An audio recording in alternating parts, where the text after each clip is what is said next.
So yun guys, no, hello ulit sa inyong lahat. Welcome sa aking YouTube channel.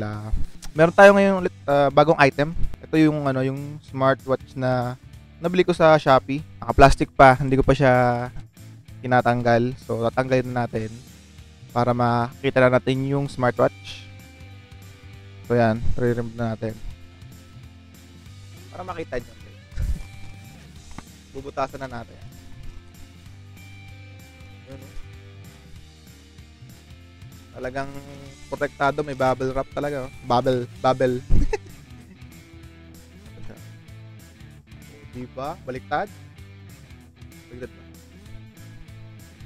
Hindi, tama pala. Ganito pala. So, yun guys.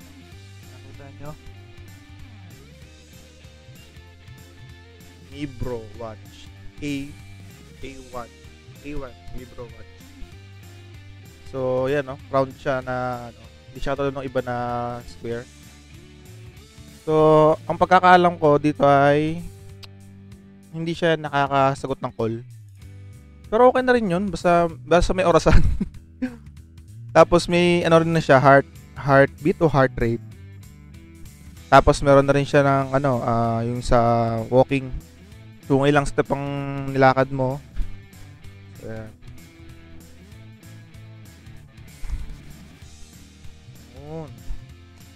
yan. Okay, dala to. May ako na liligpitin. So, ito na siya guys. Paano siya basta?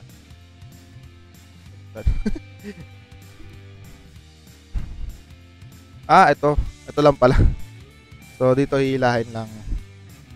Yun.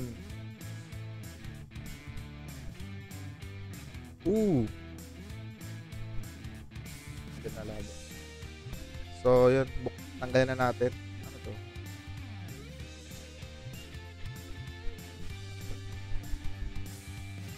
Ay, sa pag-connect lang sa Android tsaka iOS phone. Tapos, ito na. Nakalas. Ito na yung relo, guys. Okay. Ayos din. Tapos ito yung charger din niya. Teka lang.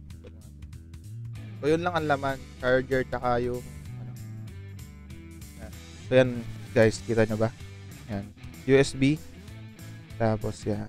Yan ang charger niya. So, wala yung dulo nung charger niya. Kaya nabibili. Ang laman lang ay yung relo tsaka yung charger. So, ito yung relo guys. Ito yung relo. So, yung nakikita nyo yan, ano lang yan, sticker. Tatanggalin na natin yung sticker. Ganda. So, kitang-kita ako doon sa salamin, oh. Buksan natin. Yun. Okay. Nag-ilaw yung likod. So, English. Touchscreen nga pala siya, guys. Yun. Nag-Chinese na. So, okay. So, ito. Kailangan mo i-scan to. Wala. Yan. Kailangan mo i-scan yan, guys, sa sa kung anong man cellphone meron ka, Android or iOS. So, pag wala muna. Paano yan? Pag wala muna. So, kailangan naka-pair siya, guys. Kailangan naka-pair siya sa phone mo kaagad para magamit mo siya. Pag hindi kasi, ganito lang siya. So, ang itsura niya pag naka-pair na ganito. So, yun. Pag naka-pair na siya, ganito itsura niya. Wala. Diba? Sa phone mo, pwede mo siyang i-customize yung yung interface niya, pwede mo yung i-customize kung anong gusto mo. May mga iba't ibang pagpipilian doon na design ng clock mo. Kung analog or yung digital, ikaw nang bahala kung ano yung gusto mo. So yung relo ay water resistant, nilulubog siya sa tubig. Kasi yung akin nagagamit ko nilulubog sa tubig, no? Ganda. So pagka ginanto mo siya, pag tinilt mo siya ng nakaganyan, automatic yun nag-open yung yung screen niya. May sensor siya may sensor. Pag ginaganon mo, nag-on. Ayun na. Pag ginanon mo, nag-on kaagad. So, pag nakahiga, hindi, naka-off. Tas on. Ganun lang guys. Okay na okay siya. So, mukha naman siyang matibay. Sa battery life niya, siguro nasa around 2 weeks. 2 weeks talaga ang tagal niya. Especially pag hindi mo siya masyadong ginagamit. Tapos laging naka-standby lang. 2 weeks. Kalikutin ko lang kung ano yung mga meron dito. So, may adjustment siya ng brightness. Tapos, may night mode din. Or dark mode. Hindi pa night mode. Dark mode. Tapos, anong meron dito? Yun. Pagka kinurek mo na siya sa Android mo or sa kahit anong cellphone mo, tapos may nag-message sa'yo, kita mo dito.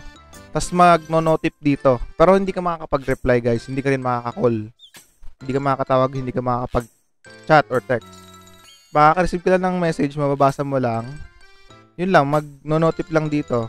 Parang magbabibrate siya. So, ayan kita naman dito. Ayan. May message sa akin.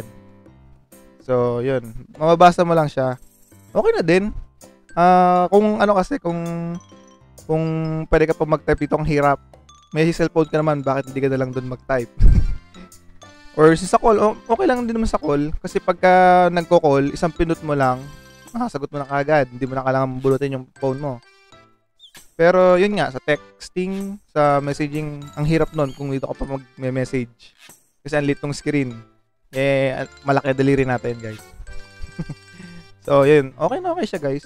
Actually, meron na taga ako nito. Ito yung sa akin. Tapos, ito yung sa girlfriend ko na watch. Bumili na rin siya nung kaparaw nung sa akin. So, in-unboxing ko yung kanya. Ayan, ito ang itsura niya nung bago pa. Tapos, ito yung sa akin. So, dalawa kami meron. Ayan. So, yun guys, ang ganda niya sa halagang hindi ko pa alam kung magkano. So, yun nga guys, sa mga nagtatanong ng presyo, ilalagay ko na lang yung link sa baba. Please like lang po ng aking video, tsaka subscribe po ng aking channel. So, thank you, maraming salamat guys sa konting suporta na binibigay niyo at panonood ng aking YouTube channel. Hanggang sa susunod na lang po ulit, abangan niyo na lang po yung aking mga latest or susunod na upload sa aking YouTube channel.